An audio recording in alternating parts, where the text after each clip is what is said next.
Hello mga kagandang buhay. Time check po natin is alas 4 ng hapon at unti-unti na natin pinapakyat ang ating mga hayop para po makaalis na sila. Maaga pa papunta ng Marilao, Bulacan. Ayan po, mangilan-ngilan pa lang po na kalabaw ang dito sa taas. So pupunuin po nila ito. At habang pinapanood po natin sila kung paano nila pinapakyat ang mga hayop, ay magbibigay po ako ng update doon sa nakaraan na dinala namin sa Marilao, Bulacan. Yun pong binidyo ko isa-isa yung mga itsura ng hayop at saka mga eartag para po makita ninyo at mapag-aralan din kung magkano ang naging recovery sa katay.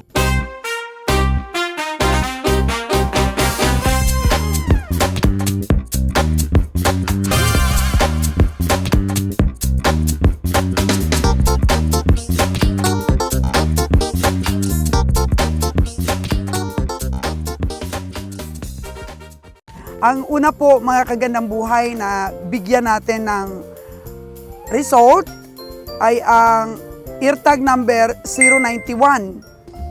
Ito yung pinakamalaki ni Kabiyahe? Sungay lang malaki yata. Kapon? Ano ang ano nito? 091? Eartag number 091. Malaki nga, saka matanda. Tapos kapon, ay yung kapon na yun nung nabili natin sa Bakong, nalugi tayo doon? 75? Di ba, naalala mo yung sa Bakong na yun, may nabili tayong kapon. Nalugi tayo dahil sobrang taba yun. Ito hindi oh. 189 lang yung tinimbang nun. Dapat abutin nun. 292. Grabe no, kahiwaga no. Puro taba, habwa sa tiyan. Kilo lang. Nalaglag doon. So ito. Puro habwa yun. Pero ito, I'm sure si Kabiyahe bumili niyan. So, ang bili nila noon ay 75,500 at kumilo lamang yun ng 292 kilos times 275 is equals to 80,300. So, pag i-minus natin ang puhunan, 48 lang po mga kagandang buhay ang ating naging tubo doon, hindi man lang po nakapamasahi. So, medyo mahirap po talaga ang kumita tayo sa medyo malalaking mga kalabaw, hindi pa po talaga nila natatamaan. Second po mga kagandang buhay ay ang eartag number 034. Tingnan po natin ang video ng eartag number 034 kung ano po ang itsura nito bago po natin sasabihin ang kanyang resulta. 034. 034, 50. Magkano limel yung 034? 50? Ay, tama yung aking estimate Oh, ganun talaga. Sinalo na bumili niyan, sigurado. Pero mga paborito niya eh. Sana mamaster na niya no, yung ganyang mga tamanyo. Sa eartag number 034, binili po nila yon ng ninalo ng 50,000. Para po sa eartag number 034, ang result po sa katay ay 208 kilos times 275 is equal to 57,200. Ang bili lamang ni Nalunon is 50,000, kumita po ng 7,200. So nakapamasahe po siya mga kagandang buhay. Para naman po sa next natin na bigyan ng income reveal, ang nabili po ni Kabiyaheng Roger ng 67,500. Na ang eartag nito ay 082. Kaya tingnan natin mga kagandang buhay ang itsura ng 082. Parang matanda. 082. Pero puro magaganda yung nabili ngayon na malalaki ni Kabiyahe sana no? Sana tumama. Parang matutuwa nito si Sir Jan Jan. 67 o ano sa tingin mo? Malaki? Laki daw, sabi ni Limuel. 67,000. For the result, sa eartag number 82 natin na kalabaw na binili ni Kabiyaheng Roger ng 67,500, tumimbang po siya mga kagandang buhay ng 252 kilos times 275 is equal to 69,300. So nalugi po si Kabiyaheng Roger sa pamasahe ng 5,200 It is because na 1/8 lang ang sumubra dun sa kapital na bili niya. Very sad ang result, mga kagandang buhay. So dapat binawasan pa ni kabiyahe ang presyo, dapat nun mga 61,000 lang siya. Yun po ang tama niya sanang bili nun sa 67,500. May nabili po sila, mga kagandang buhay, na pangdalawahan at nabili po nila ng 120,000. Ang airtag po nito is 068 and 004. Tingnan po natin ang maitsura ng hayop. So, ito po yung ating 004. So, pang-anim po siya dito sa taas ngayon, 004. Mahigit din siguro ito 50, ang 004 natin. Mataas no, Nad? Medyo mataas siya. Ganda. Okay. Pugi, si 004. Ang laki. Baka mahigit pa yan, 60. Taas pala. Si 004 ang taas. Ayan po, mga kagandang buhay. Si 068 ay tumingbang ng 228 kilos times 275 is equal to 62,700. At ang 004 naman na resulta, mga kagandang buhay, ay tumimbang ng 248 times 275 is equal to 68,200. At buminta po, mga kagandang buhay, ng 130,000. Ayan po, 900. Kung i-minus po natin sa 120,000 na puhunan, ay tumubo po ang dalawang baka ng 10,900. Kung i-divide po natin yun ang tubo, ay nakaabot lamang po ng 5,450. So, hindi po na-reach out yung 7,000 po na dapat ma-reach ng bawat isa para po sa expenses overall. At may tubo na po tayo doon kung maka-reach sila ng 7,000 each. So, yun po ang resulta. Para naman po, mga kagandang buhay, sa sunod nating income reveal, sa airtag number 088, ang bili nila nito is 70,000. Tingnan natin ito, mga kagandang buhay, kasi medyo duda ako sa timbang talaga nito nung inakyat siya sa taas ng truck.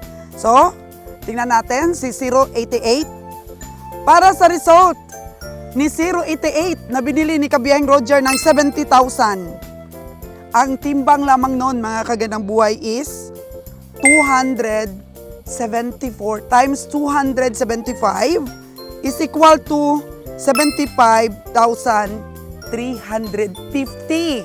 Ayan. So, siyempre, automatically, minus natin ang 70,000, ang natira lamang po ay 5,350. So lagpak pa rin po siya, mga kagandang buhay, kahit malaki siya. Mahirap po talagang tamaan pag malalaki, pero at least hindi po nalugi sa puhunan, may natira pa pong 5,350. Meron pa po tayong i-reveal, mga kagandang buhay, hindi pa po sila nangangahalati sa pagkarga ng ating mga kalabaw na 44 pieces again, na dadalhin sa Katayan, sa Marilao, Bulacan. Airtag number 011. Tingnan po natin ang itsura niya. Camera roll. 011. 61,000. Boss Nalon. Ayan po. Matanda itong kalabaw na to, lalaki pa. Sana may panalo ito. Para sa resulta ng airtag number 011, tumimbang po siya ng 242 times 275 equal to 66,550 minus 61,000 po na puhunan is natira lamang po 5,550. Hindi rin nakapamasahe, mga kagandang buhay. 5,550 lang po ang naging sobra doon sa bili nilang 61,000, 66,550 lang ang kanyang nabenta. So, 550 ulit ang ating airtag number 011. Para sa airtag naman 076, tingnan natin, mga kagandang buhay, ang itsura ng airtag number 076. Ito, 076 na lang, ang nipis nito. Siguro 40,000 lang to. 076, medyo solid rin naman ang katawan. 562? 56200? Oo, 56200. Pwede ba? Oo. Kasi sabi ko kanina, mababa lang yung estimate ko, pero nung nagtalikod, sulit. 30 lang ang ano nito. Napid mo. Mga 230 kilos. Patas na. Yan, okay ah. So, maingat ka sa mga irtag. Haba yung katawan. Aba. Ayan. Okay, para sa resulta, nabili nila ang 076 sa halagang 56,200. Ilang kilo kaya ang inabot? Ang inabot ng kilo niya is 225 times 275 is equal to, nagbenta siya ng 61,875. Minus puhunan na 56,200. Again, 5,675 ang tubo, mga kagandang buhay. So, panay tayo 5,000 ha. Oh, ayan po sa aking likod. Ang dami nating fans, oh, mga kagandang buhay. Hello! Oh, ano, mga future, magbabaka ba kayo? Hindi, anong future kayo? Magsasaka, farmers! Ayan, saan ba ang punta nyo? Saan? Ilog? Ano gagawin nyo sa ilog? Magre-review, dapat magre-review, di ba? Hindi magde-date ha, ang babata pa ninyo. Ayan po. O sige, shout out kayo. Sa class. Oh, grabe naman, tatlo niyang anak. Sige, patuloy na tayo sa ating, So, ayan, eartag number 026. Tingnan po natin ang itsura ng AirTag 026. Mga kagandang buhay, binili po ito ni Kabiyahing Roger sa halagang 47,000. Tingnan po natin. 026 ang AirTag, Che. 47, panalo yan. Okay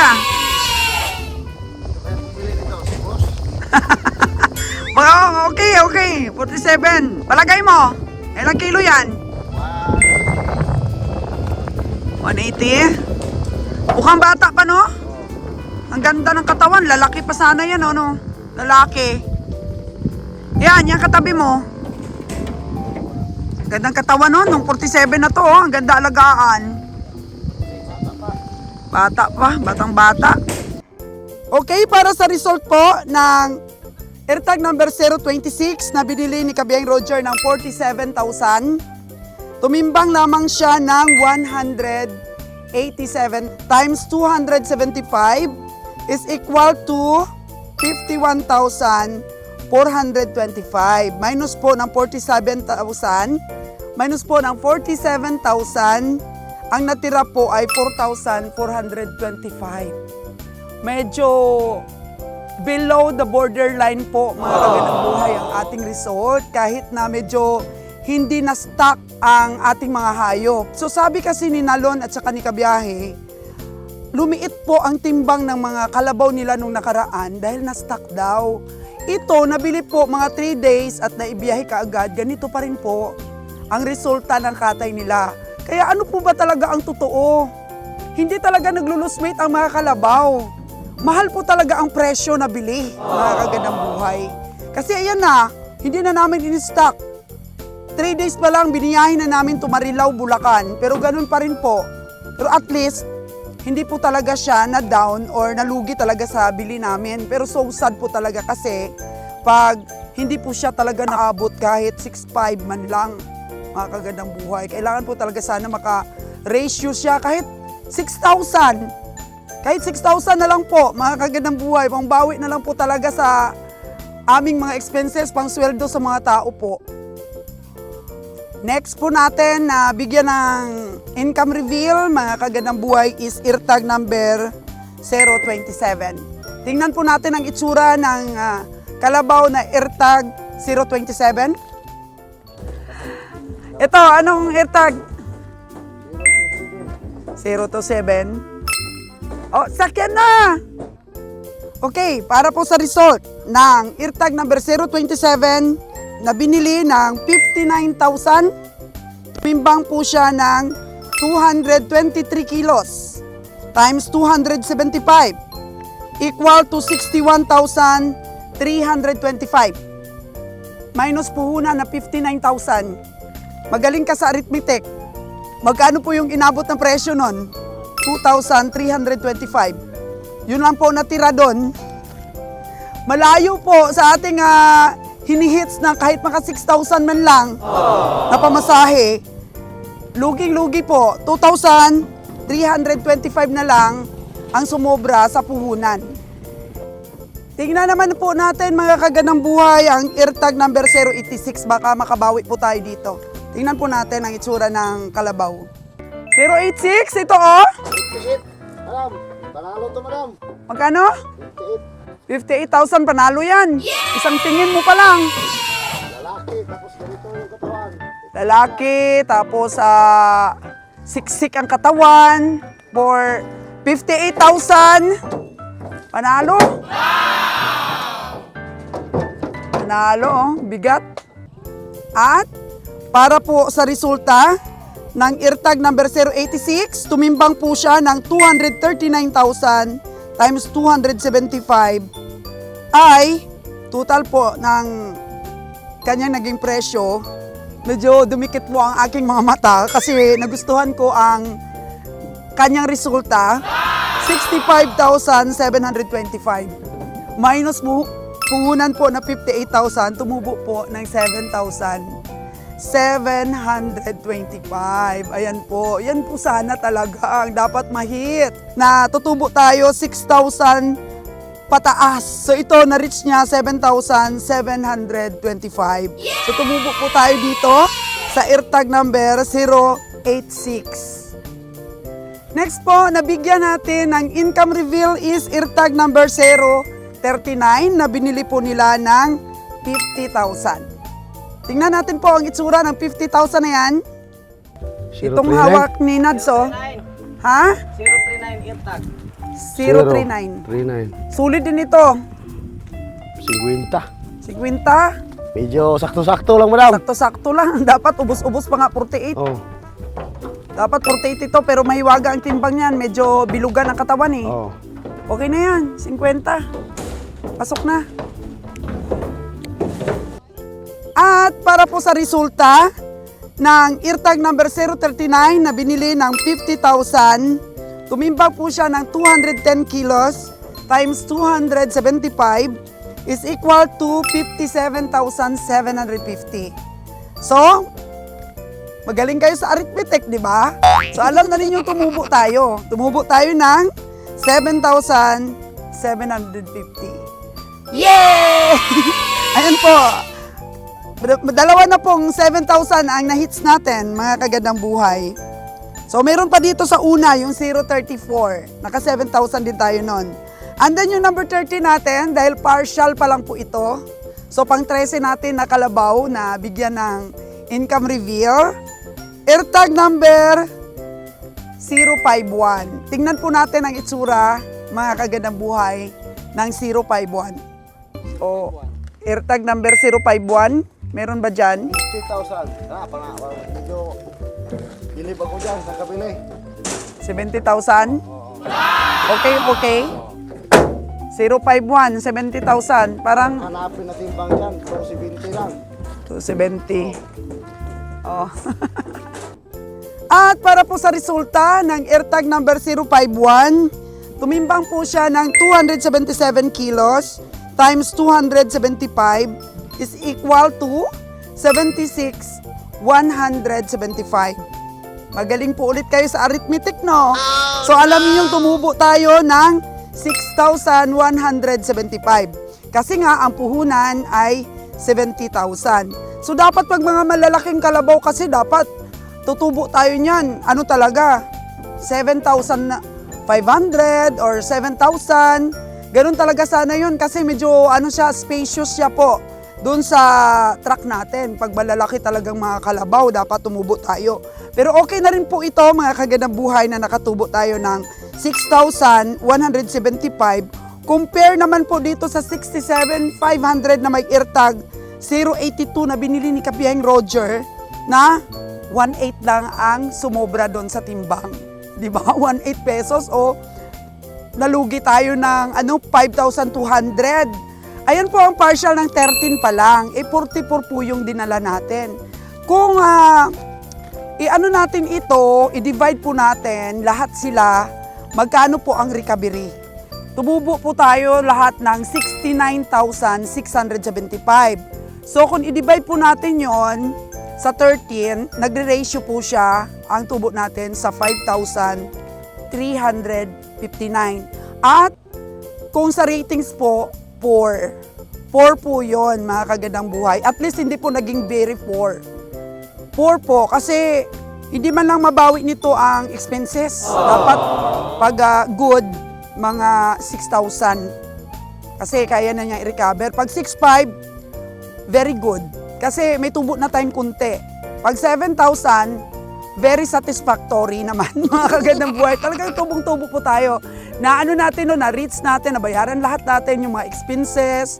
Tapos may tubo pa pong matitira para po sa aming mga bihiro, para kapitalista. Ganun, para po sa aming mga kapitalista.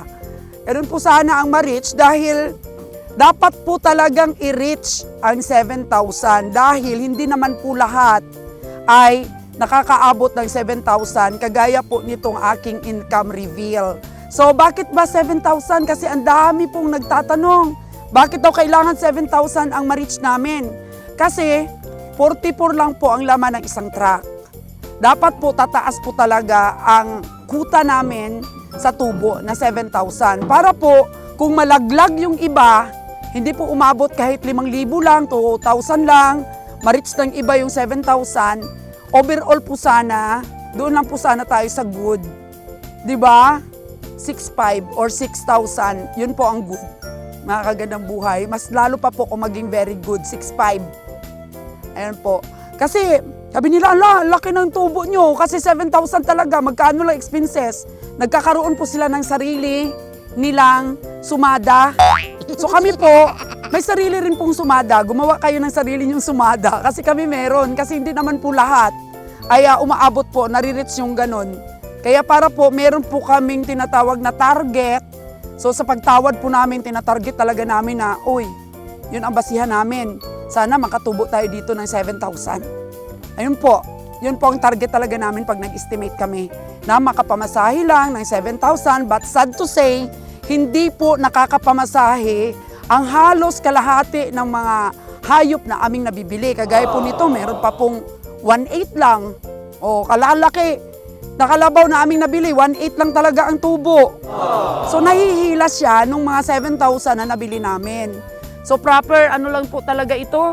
Proper po talaga na pag-aaral ang ginagawa namin para maging sakto po ang aming basihan. So tumawag na po ang barko. Babay na!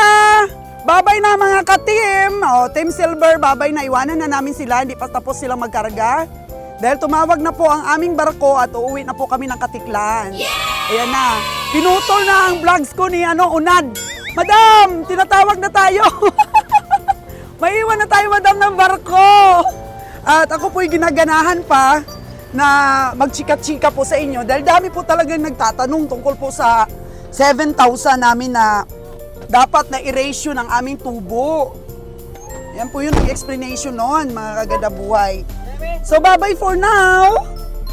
At least, timing na timing po ang aking pag-income reveal. Dahil tumawag na po, ilang minutes lang na hindi ko pa tapos ang aking vlogs. At ininterrupt na po ako ng driver natin, no? Pinitupituhan na ako eh. Mawiwanan kami ng barko.